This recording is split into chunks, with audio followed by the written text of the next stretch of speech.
Монголия подразделяется на аймаки. Это самые крупные административные единицы. Всего их 21. Центр аймака – город Хофт. По местным меркам это крупный город. Здесь есть учебные заведения, банки, театр и библиотека.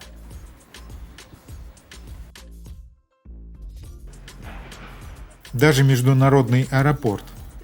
Так как с утра шел проливной дождь, мы пошли в краеведческий музей. Возле входа стоят оленные камни. Мы еще увидим такие неподалеку от города Мурен. В самом музее есть коллекция животных. Их на территории насчитывается около 330 видов, включая редкие. В городе Хофт, который является одним из центральных городов Западной Монголии, мы посетили краеведческий музей, в котором представлены различные экспозиции, посвященные археологии, культуре и быту Монголии. Вот за моей спиной находятся одни из древнейших рисунков Центральной Азии, рисунки, которые находятся в пещере, нарисованы в пещере, и классические петроглифы. Предметы быта,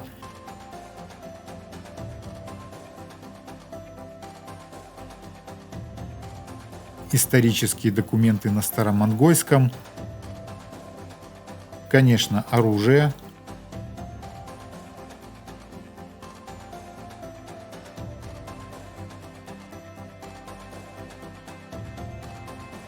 а это разные популярные виды пыток и наказаний.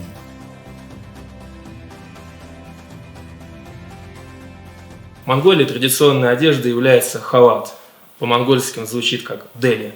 В музее представлены различные экспозиции разных типов халатов, отражающих культуру и быт этой страны.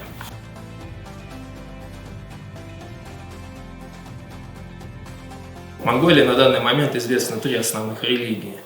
Это буддизм, принятый в 17 веке, ислам, который является традиционной религией на западе Монголии, и традиционный шаманизм, распространенный в этой стране издревле. Ну и экспонаты советского периода. Военная форма и первые компьютеры. Чтобы окунуться в настоящее, после музея мы отправились на рынок. Соль, спички, ботинки, все что угодно и какой-то дефицит из машины. Здесь же встретили русскоязычных религиозных проповедников.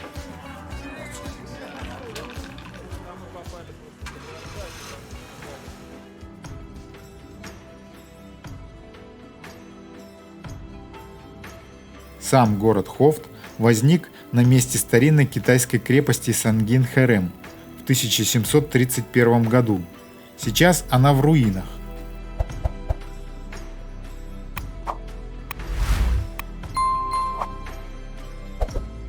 Мы немного полетали.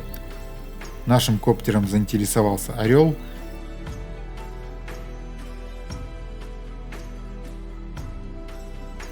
Прибежали дети.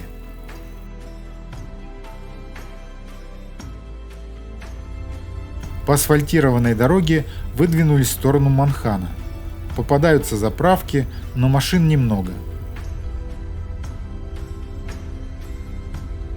В районе северного окончания горы Баян-Тумбе, недалеко от знака, располагается группа курганов. Они довольно редкой квадратной формы, сложены из крупных камней.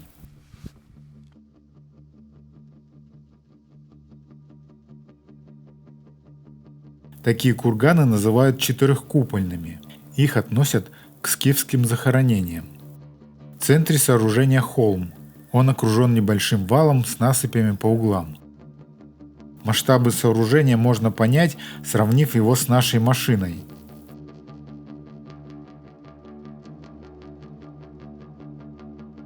Вдалеке можно разглядеть курганы поменьше.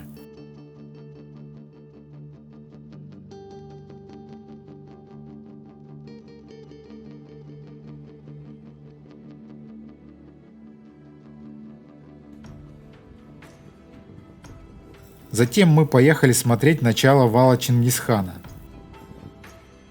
По пути мне удалось снять, как несколько орлов кружили над стадом овец. Что их привлекло, с такого расстояния разглядеть не удалось, но они явно за кем-то охотились.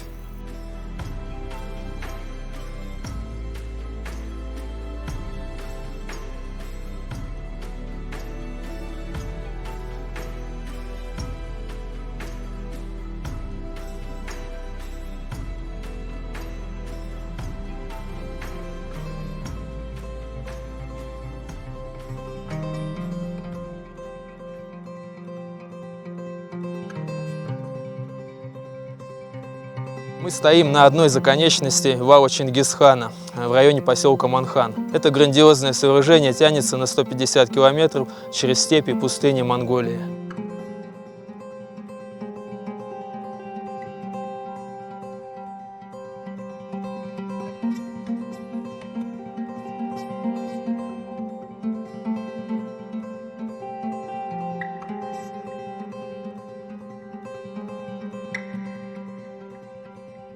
Так называемые валы Чингисхана проходят по территориям Монголии, России и Китая.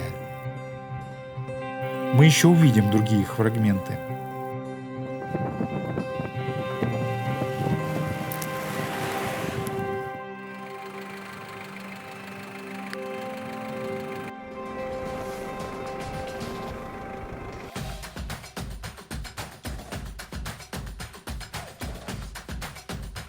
Следующей точкой нашего маршрута была пещера Хойценкер, по пути к которой мы посмотрели древнюю наскальную живопись. Монголия знаменита своей каменной летописью. С древнейших времен, с каменного века по средневековье, люди оставляли на скалах различные петроглифы и рисунки. Вот, например, здесь мы можем наблюдать изображение изюбра, барана и человека на коне. Таким образом, люди отражали свой быт и культуру на этих каменных страницах.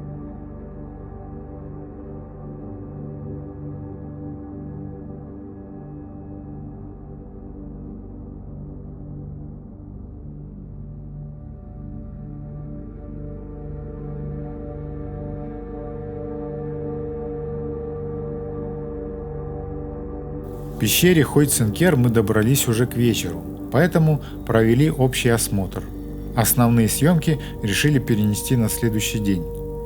Отдельный ролик о пещере можно посмотреть по ссылке вверху или в нашем фильме. Сама пещера является туристическим объектом. Небольшая стая орлов воюет с собакой за кости, которые оставили посетители.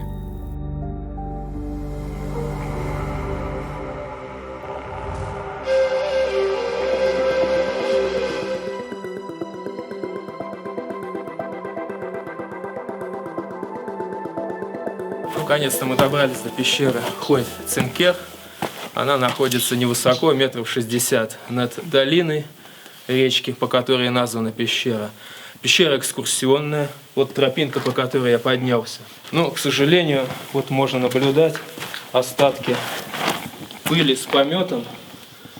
Здесь вот перья валяются, их хорошо видно. И слышно птиц. Здесь очень большая колония голубей и других птиц. Из-за этого большая проблема с запыленностью пещеры, и сложно дышать, и портятся рисунки, и возможно, что здесь есть более древние рисунки. Ну, что можно сказать о пещере? Она была обнаружена, рисунки были обнаружены в середине 20 века и датированы верхним палеолитом, 15 тысяч лет назад. Перед входом оборудованы традиционные монгольские шаманские святилища, платки. Вот синий платок, хадак называется по-монгольски, символизирует вечно синее священное небо. По сведениям из источников мы знаем, что, возможно, здесь ломали камень, поэтому возможно, что часть объема была уничтожена. В древние времена, когда здесь рисовали свои рисунки люди, они проникали в пещеру значительно ниже, и, скорее всего, свет не освещал этот большой зал. Зал высотой около 20 метров. Сами рисунки находятся в небольших нишах вот в той части. Вот. Попробуем досветить фонариком. Вот, начиная отсюда, мы спускаемся к рисункам. Идем мы по обрушенной породе. Она покрыта налетом помета голубей. Вот здесь много гуана. По-моему, его тоже добывали местные жители раньше. Вот различные граффити, современные и не очень. Есть тут и натеки, наподобие мумию. Вот характерные натеки, которые у местных жителей называются мумиё. Нужно идти очень осторожно. Вообще сложно находиться в этой пещере долго без респиратора. Ну вот мы приближаемся к первым карстовым каналам. Вот это уже явный карст, который сохранился. Хорошо видно канал, такой промытый, размытой водой и покрытый натеками. То ли кальцита, то ли гипсовой корки. Как раз на такой поверхности и были нарисованы рисунки. Продолжение пещеры есть, но его никто не исследовал, потому что оно завалено огромными навалами гуана и камнями. Поэтому возможно, что в пещере таятся еще другие рисунки, другие залы, но из-за этого гуана никто не исследовал подземную полость. Давайте посмотрим сами рисунки.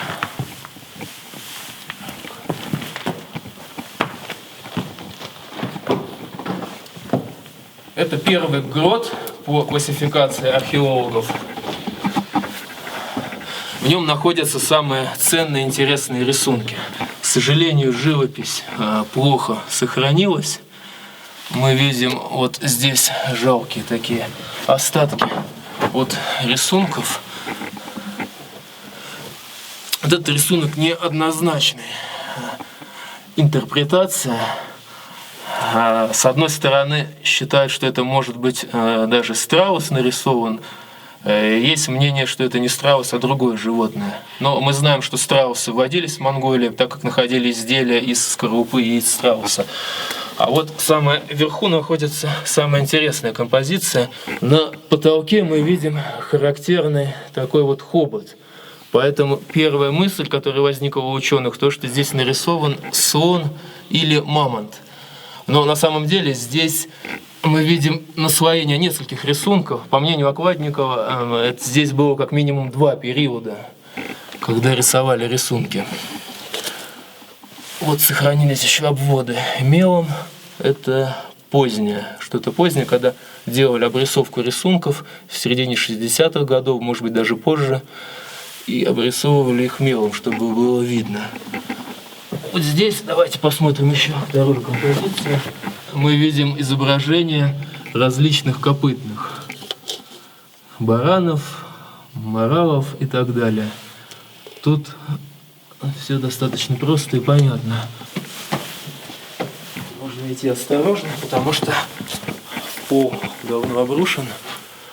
Вот вверху, над этим гротом, есть выход карстового канала. И тут можно наблюдать несколько рисунков. Какие-то черточки и изображение копытного животного. Вот еще на стенке другого канала, который обрушился, мы видим еще один контур животного, обведенного также мелом.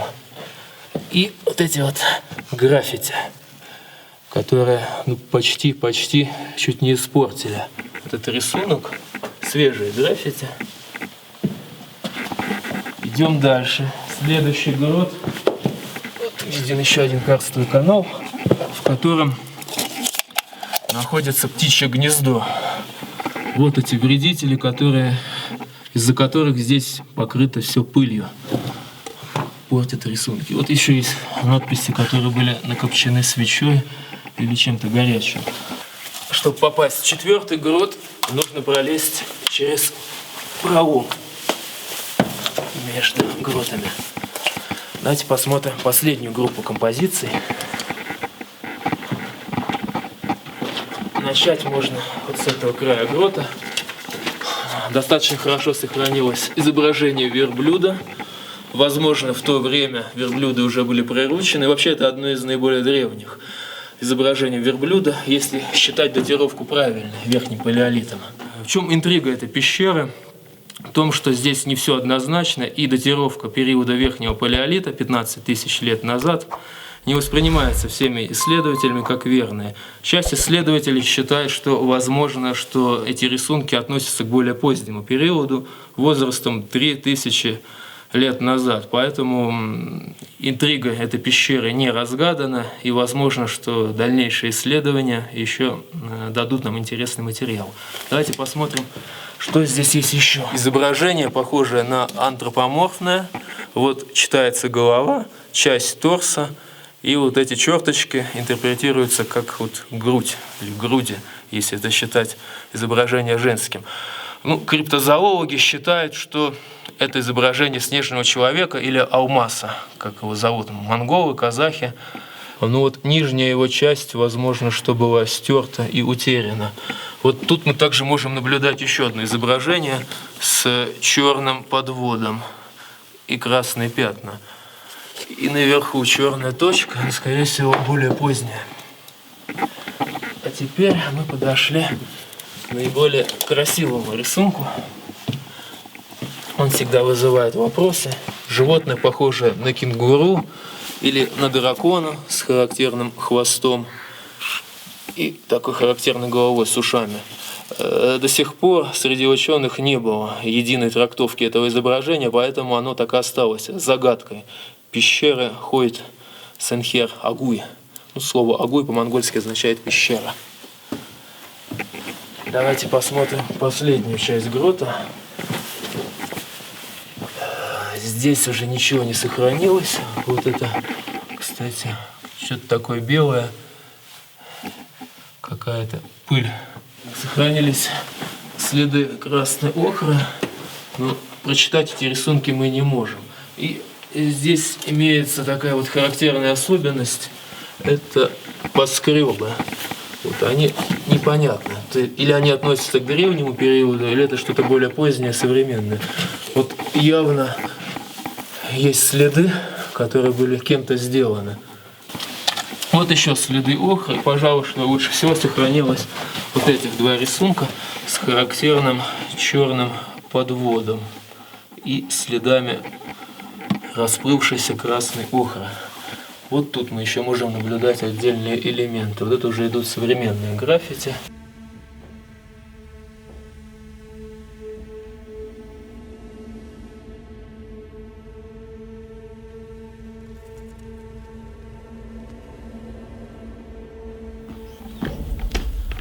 Рядом находится еще одна пещера. Мы к ней пройдем по этой тропинке.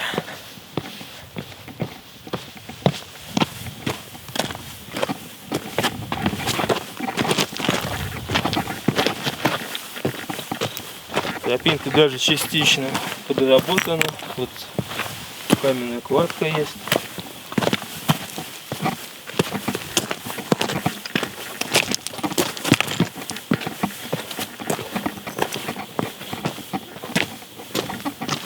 Хорошо видно тропинку, которая поднимается кверху в пещере. Внизу оборудована стоянка. Она выложена каменной кладкой. А вот подъем вверх в пещере.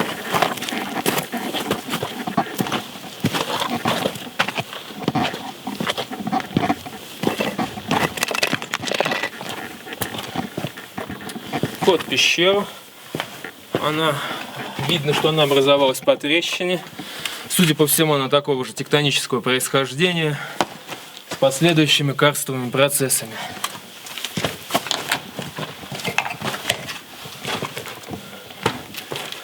Вот здесь традиционное монгольское святилище, платок Хадак, придавленный камнем.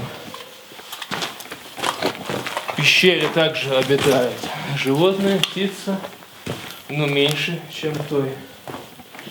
К сожалению, в ней нет рисунков. По крайней мере, до сих пор еще не обнаружено ни одного древнего рисунка. Но это и понятно, потому что пещера обвального типа. Мы не видим, как в соседней пещере, характерных Поверхности покрыты кальцитовой коркой. Вот. Можем наблюдать только скальную такую поверхность, уже вторичного происхождения, обрушенную. Поэтому неудивительно, что здесь не сохранилось ни одного рисунка. Скорее всего, они были много тысяч лет назад, но время их разрушило.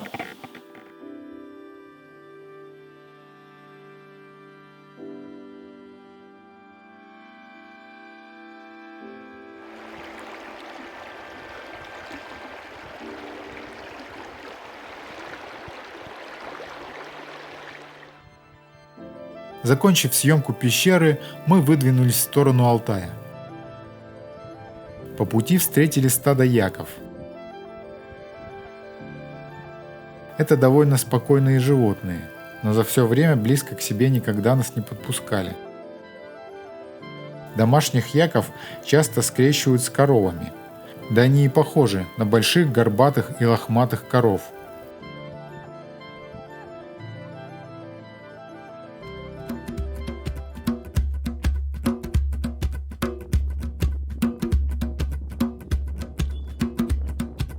Встретили местных, которые чинили колесо.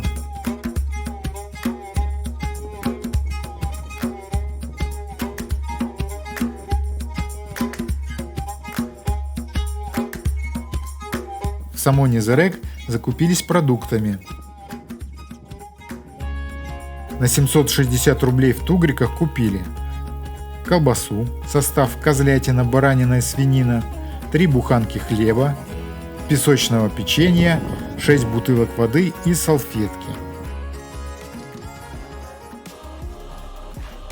Проехав 5 километров от Самона по трассе в сторону Алтая, свернули в сторону Красных гор, где экспедиция Ефремова в Красной глине нашла кости динозавров, так называемые зубы дракона. Было решено добраться к подножью Красных гор, но это оказалось не так просто. Дорога исчезала, как это часто бывает в Монголии. Мы начали кружить по сайрам, вечер приближался, напряжение в команде стало расти. Через какое-то время стало ясно, что до подножья гор слишком далеко, и надо становиться на ночевку. Усталые, мы начали ставить палатку.